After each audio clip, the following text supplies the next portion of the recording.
Welcome to Not Ashamed. I'm your host, Ashley Nordman, and today I'm here again with Bart. Welcome back. Hello. I feel like every man that I've encountered has so much crippling anxiety because they feel like they can't keep up with who they want to be. Or who they're told they're supposed to be. Yeah, that's a question I have for you because I'm obviously not a man and I have plenty of pressures and things in my life being a female, but what do you as a male feel like is pressuring for you? Is it being financially successful, having big muscles? What do men deal with for that? Absolutely, all of it. And I don't know now because the generations I think have gone a lot more nerdy and geeky. We grew up in the generation where the jock was the man. Yeah. Right? That's because physicalness was still a very high priority for most people. Yeah. Today's day and age, IT and fucking computers and that's how you make a shit ton of money now. True. So I think the nerdy guy is now the old jock. I think the kid who knows how to fucking program and all that shit now is the dude. I've never thought of that. You're right, though. Right? Yeah. I mean, if you're a young chick and you want to hook up with the dude who's going to take care of you financially, you're going to get the next dude who's going to create the next iPhone, not the fucking guy who can lift the log over his fucking head. You know what I mean? And 15 years ago, you were such a nerd if you were a computer guy no that one put things to together. You. Yeah,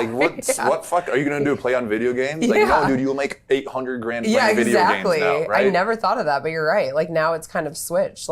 Athletes are probably making less than some of those fucking nerds, right? Yeah. Yeah, look at the cosplay scene. Oh, yeah. When we were young, it was just nerds and we're going to get hate, but here I go.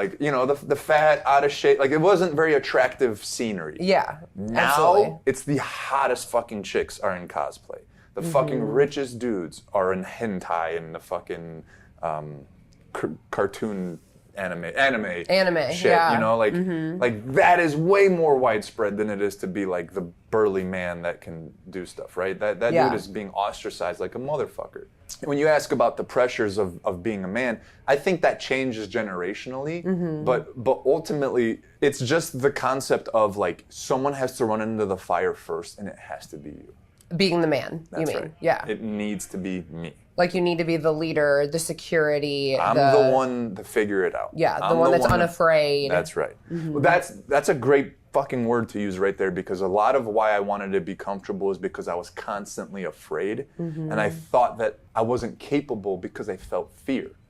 Again, you watch these dudes run into the fire, watch these dudes doing all these manly things and you go, wow, how awesome would it be not to be afraid? But that's not the fucking truth, is those dudes are afraid, they just don't care that they they're do afraid. It anyway. That's right. And that's another one of those superpowers that you gain along the way as a man, is you go, oh shit, no, I'm a fucking terrified. I don't. But I know what my purpose is here and my role, and I'm going to do it even if I'm scared. This way, yeah. Right? How many times have you read a little success blog or something that says it's supposed to be hard. It's supposed to feel like you're dying. It's supposed to all fall apart. It's supposed to be this way. And that's reassuring because you're I must not know what the fuck I'm doing. Because my this sucks and this is broken and these people hate me and I must not be cut out for this. But then the people down the road inside the cave already, they're no, that's exactly how it is. Yeah. And you're oh, okay. This is part of it. I am worthy. And until you almost let it go and just go, you know what, I'm just going to succumb to this and know that this is just part of the process. That's the freedom. That's what on the other side of that is the freedom where you finally can feel okay, yeah, I'm scared. Yeah, it's terrifying. Yeah, it's hard. Yeah, I'm imperfect. Yeah. That's the thing I think girls have a lot of trouble with is because you are controlling to the point where you want it to build and stay clean at the same time. I want to cook and have a clean kitchen at the same time. You can't do that. Yeah. You can clean after you've cooked, but cooking and cleaning at the exact same time usually comes to a mess. It usually gets fucked up. And so a lot of females, I feel don't allow the mess to happen because they just need it to be nice and tidy all the fucking time. Yeah, and they're so worried about looking a type of way when it is messy. Correct. The perceived notion of how it is versus how it really is. And needing it to stay in a certain box, right? When you relinquish that, that's when you really are free to experience life and feel good and challenge yourself and do good things. Because my staff won't like me every fucking day. Right? The gym won't be fucking perfect every goddamn day. There might be a couple customers out there that get not the best treatment, right? But if I step up to the plate and go, when those things happen, I will show up and I will make it right, is much different than I will not let those things happen. Because if you don't let them to happen, you can't build anything. It's unrealistic. It's not possible. No. Right. So that first customer that has a problem, you're oh, fuck, we fucked it up. We're going to fold it in. Like we're not good. We're not cut. We're not done. cut out. Not We're cut done out for here. this. Yeah. That's such an 1%. immature way to look at it. Tell me the biggest reason why people who are afraid are afraid. It's because they can't handle if someone's not happy with them or what they're doing or how they've built it or what that looks like, or you know what I'm saying? Like failing, just looking not like looking they're like failing. they have their shit together. Yeah, looking like they're not perfect. That like is enough to like paralyze them from even doing it. And then they talk shit on those that are because they're jealous that they're doing it and they know what it feels like to do it, but they're doing it anyway, and they know internally like they're being afraid. That's right. Think about if you were afraid that you would look like a bad mom if you went after your dreams, right? Think about that. You're not you, you're someone else, right? And you're looking at your life, and you're a mom, and you're going after your fucking dreams. That bitch is not gonna try because she goes, oh, I'd be a bad mom if I went after my dreams, right? So then she looks at your life, and instead of looking at all the good shit that you do and all the great things you do with your daughter and all these fucking awesome things, she's gonna point out those 2 little slip-ups. And she'll go, see? Look at that terrible fucking mom putting her dreams in front of her daughter. Just to justify her feelings. It has nothing to do with you. Make herself feel better. That's what I'm saying. Don't take life personally. No. You don't take You life can't take personally. anything personally. That's what I'm saying. I have literally felt like I became like a superhuman after I learned to just let that go. Like when people lash out on me, I'm like, dang, I will pray for you. And I know that sounds like snipey, but it's like, no, I legitimately don't look at it like how I used to, because when people used to attack me, I took it so personal. I was like, what did I do to them? Did I offend them? Did I say something wrong? And then I learned, like, as I navigated all this, like, at the end of the day, like, I'm confident in what I bring to the table. I know I'm not hurting people. I'm just over here living my life. And if people are threatened by it, that's something on them that they're internally struggling with, that they're just projecting onto me. Like, everything is projections, really. 100%. When people act that way. When you're a leader, whether you be a female or male, it doesn't matter. Leadership, metaphorically, in my mind, looks like this. I'm going into that fucking forest. I got my machete, I'm cutting fucking limbs, and I'm going. Not once do I look behind me. I don't fucking care who's behind me, who's walking with me, who's standing on the sideline telling me I shouldn't go there. I'm fucking going. And if you look at me and go, wow, that dude has his shit together, I like the direction he's going, I'm gonna follow him. Awesome. But I'm not turning around and going, do you like the way I'm going? Should I go here? Should I cut this branch? Just like we talked about in the last episode about the nice guys and the sex and shit. Like, don't ask. And it's the same thing as leadership. I'm going because I believe in my passion and my soul that this is the direction I need to go. And if you have that faith in me and where we're going, come with me. And if you don't, I don't give a shit. Yeah. So, like, what power can they have if you never look back at them? Because you're going in that direction anyway, and you're not doing it to, like... You're not doing it for other people. Yeah, you're not doing it for other people. You're doing it for yourself. That's and right. And so you kind of become like unfuckwithable. Exactly. When you just live your life on your own terms. Yes. And like I learned that as well. I think being a business owner, you learn over time. Like, you know, we do this to help people.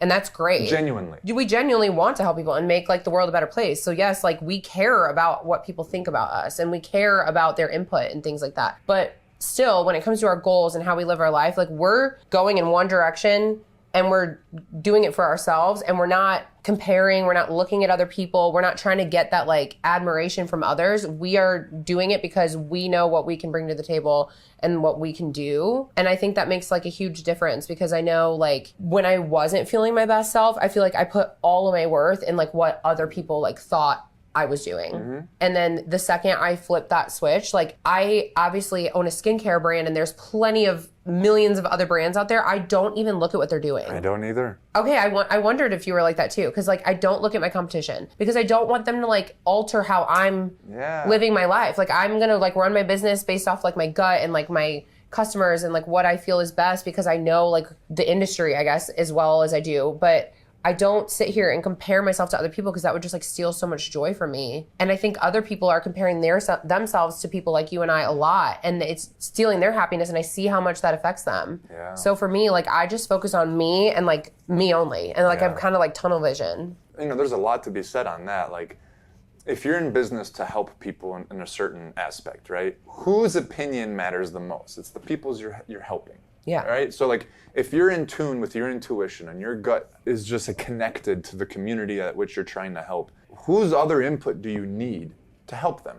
Nobody's. Yeah. Right? Like you go, I feel this person or these people need this to enhance X, Y, and Z. So that's the creative mind of mine that I'm going to figure out how to solve that problem. Instead, if I go, my competition is doing X, Y, and Z to solve those problems. You're making huge assumptions, because in your competition, you have no fucking clue their purpose, their passion, what they're trying to actually accomplish. Their customer base might be different. Yeah, I mean, just the why they're doing it might not be aligned with why you're doing it. Yeah. Because they're different people, right? So let's say they're 70% altruistic, 30% asshole, right? Okay? Okay. And you're only 5% asshole, right? So because there's not that same ratio, their decision making is different than yours. Yeah. And if you copy their decision making, you've just made yourself more asshole than you actually are. Yeah. And now you're disconnected from the thing you're creating. Yeah, it's not genuine to your brand. And that is exactly what people feel. The irony of what you said earlier about like once I stop caring what people think, I'm unfuckwithable. The irony of that is that's when people like you the most. They like feel that. Bro, like it's fucking... Because you're just confident in you and they stop like judging you as much or something. Right. So how ironic is it that when I stopped caring about people, they started liking me more, which enforces me not to care what they think. It's so true. So I wish I understood that, because you're right. Like the second you realize that like you don't really care, people like, I don't know if it's a confidence thing and people are just like, damn, I want to be like that. Exactly. And if you're confident in you, people are going to like match that energy. Like they're going to be confident in you. Well, why? Because if you're walking through the forest and I'm slashing shit and I go, I don't know where I'm fucking going, guys, but we're going to fucking get there. You're like, I don't care, dude, just get me there. Yeah. Right? Like, yeah. I believe in you, dude. And Yeah. I'm so happy that you believe in you too, right? Because if I turned around and go, hey, man, do you think I'm doing the right thing? You'd be like, what? You're in the front and you're You don't questioning know? yourself here? I'm fucking out. I'm out. I'm going my out own of way. this group is not gonna go well, right? Yeah. Exactly. Yeah. So you want people that don't give a shit what you think because they're gonna take you where you want to go. Yeah. Right? Because you don't know where you want to go. You're undecided. You don't know. You're not confident in yourself. You're whatever. So let me ask this though, because this is where my fucking brain goes, is like, if I don't care what people think and they like me more, which emphasizes me not to care what people think, aren't I trying to get people to like me by not caring what people think? Potentially. Right? But it's like a win-win, because then you're just being your authentic self and the right people Emphasize that. yeah, and support Right. that. And Right. it's really just cutting out the shitheads that never really liked you anyway. And that's why at the end of the day, like, if you want to tie this into relationships or whatever it might be, like, if you're just yourself, that immediately puts down so many walls that men are carrying, like the shame and the guilt and the anxiety and the stress of trying to uphold this like image. Like, why don't you just believe in fucking you and like in who you are? And yeah, you're not perfect. Like, yeah, you don't have it all figured out. Maybe your job isn't where you want it yet. Maybe you mentally are still like growing. But if you just are yourself, the right people are going to be like, damn, I respect the hell out of him for just being honest and vulnerable and like owning it. And if you have a growth mindset, you don't have to be perfect at all, as long as you're just willing to like realize that, you know, we could always be better and we can always be improving. Like that is the most attractive thing to me in people. Yeah. Is like, okay, I'm not perfect and I'm willing to admit that, but I'm also like not going to be stuck here in 3 years. I'm going to be a way different person than I am today. That's what I mean by disconnected, because I had 1,700 days of something I'm grateful for on Instagram at one point. So every single day I wrote something that I was grateful I for. remember this. that? When I first followed you, I went and watched all of them. 1,000 Were they pictures or videos? They were Pictures? a picture of a sunrise. Yeah. Yes, and, then and it was like number. outside or something. Yeah. It was on my way to work. I take a picture of the sunrise every day. I was like, damn, this motherfucker consistent. Like every single day. 1,700, right. Yeah. Okay, the disconnection, what I mean by that is like, Bart is not the consistent guy who puts 1,700 days in a row. I'm capable of that, but if I stopped tomorrow, am I any different? No.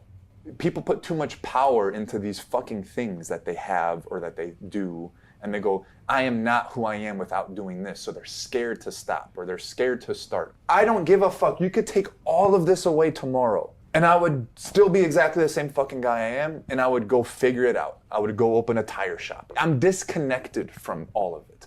Because you don't put your worth in this gym. Exactly. You don't put your worth in the members. You don't put your worth in the money in your pocket. Or like, the Instagram or the record or none the of days that. in a row. That's not my worth. your worth is inside yourself, and it doesn't matter what you're doing. You're going to pour the same energy into that. You could be cleaning fucking toilets for a living. It doesn't matter. You're the same person. That's right. That's why I had the confidence to unparalyze myself when literally not one single human out there said I could. I would rather waste my whole life finding out than deciding I'm dead 30 years early. That's like the scariest thing to me is just settling into something and like never growing, Just like just being assuming. comfortable. Yeah. Because I'm like you, like if my business burned down tomorrow and I had to start over, okay. Yeah. Like I'm not afraid. I could literally build it back. Like it would be fine because it's always the same principles of how you live your life no matter what it is you're putting your energy into. Yeah. If you're disconnected that way, all you really need is yourself. Mm-hmm. Any environment. Mm-hmm. Oh, I'm here. I got it. Yeah. Right? I don't know if you do this, but I've done this exercise 1,000 times.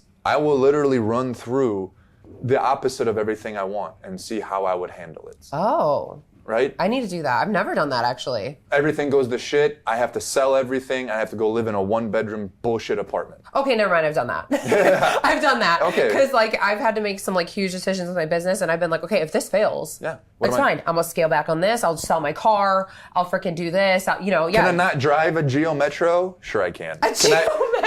Can I not live in a fucking bullshit like apartment for $1,200? I guess I won't eat organic for a little bit. Like little things like that. What's the worst that could Exactly. happen? Exactly. Yeah, like you're not gonna die on the side of the road. Like I you would figure it know, out. You I could know. just change some things That's the and get unfuckable. uncomfortable for a That's little right. bit. Yeah. So like the thing I was gonna mention earlier is like number one, people don't do things because they look at you doing those things and think that you feel something different than they feel, right? They think that you don't have the fear or that you have all the answers or that you have the perfect plan. They think there's something missing and that's why they're not able to do it. So the first fucking piece of information out there is nope. Just as scared, just as not knowing. We have just as many fears. We absolutely have no fucking clue what we're doing. We don't know what the answers are. We just know that we're not going to stop. That's the one thing. I know I'm not going to stop. Yeah. So that's number one. Number two, we don't think it's the end of the world if it doesn't work out. Yeah. What if you don't like the cave? Well, then I'll leave. I don't know. Like I don't have to live there for the rest of my life. Right. I can leave. Maybe that's the, like separating, like not taking it personal, you know, Yes. too. It's like if I fail, that doesn't mean I'm a loser. Yes. That just means it didn't work. Oh, that's perfect. There's a huge difference there. And I think Yes. people go, if I fall on my It's ass got goosebumps. and fail, Yeah. then I'm a failure. No, you're not. If anything, you're fucking awesome because you took a risk Exactly. and it didn't work and you learned a lesson and next time you'll do it better because I have failed so many times, but I'm not a failure. Do you know when I was the most loserish in my entire life?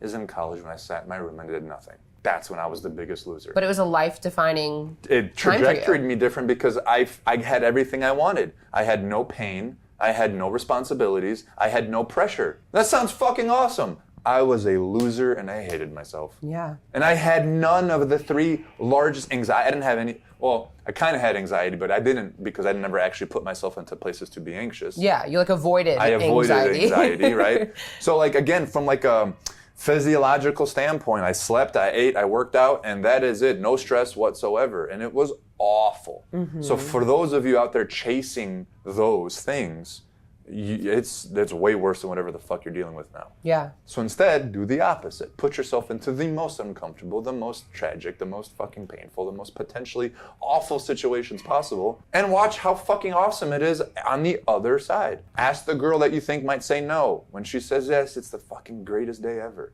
right? Go for that job you don't think you can get. When they say yes, it's the greatest day ever.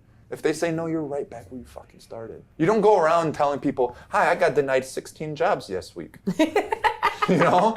Nice to meet you. Like, no one fucking cares, bro. Like, everyone's got their own shit. So, like, don't worry about it. Like, Right. it's gonna be okay. But if you get that one job to say yes, you go, guess what? I got my dream fucking job. Boeing put me at this level, starting at this much, 2 days a week. It's amazing. Right? But you don't get that story if you don't fucking try. And you have to put yourself out there and just That's it. go for it. And it's a numbers game too. It's like you're gonna throw shit at a wall a million times until something finally sticks. But if you're never willing to do it that first time, you're not going anywhere. Same thing with relationships. If you have your wife, your spouse, your girlfriend, whatever, and you don't know exactly if this present's gonna be what they want, or fucking try, because a loser is someone who doesn't try. Everyone respects effort. Any woman would attest to that, even if it's like Stupid. totally wrong. Like the Absolutely gift is awful. horrible. Horrible. Like, At least this guy went out of his way on his own. because it's the thought and got the you a energy bowling and the ball. effort. The what? A bowling ball. A bowling I got you ball? a bowling ball. You fucking That'd be a idiot. great gift. We'll go bowling. Now you're just being nice. Have you ever got a horrible gift? I'm not gonna say. Something came to your mind. You're like, nope, no, not today. We're not gonna talk about that. That's I don't think fine. I've gotten any. Wait, no, I did get a weird gift recently. But we'll save that for another day too. We both really have some weird. Is it from someone close or not? Someone I do not know, and I don't know how they found my house. Oh. Yeah, so I'm like, are you following me? Like, What? Yeah. So a stranger that you don't know Yeah. went to your home? Yeah. Left a gift on my porch. So it's time to move? No. I amped up my security after that, but I'm like, how did you find my... I'm sure it's not that hard to find someone's house, but the fact that you went and did it is creepy. You don't know them? I met them for coffee for like a business thing, and they were creepy, so I never talked to them again, and then they left me a gift with a love letter. Okay. So that has nothing to do with business. No, not at all. And they're married. What? Yeah. They have an arrangement. That's what that is. That is a Mormon-esque situation. Yeah. How else? How else? How else? Yeah, can you explain that? She ain't ready.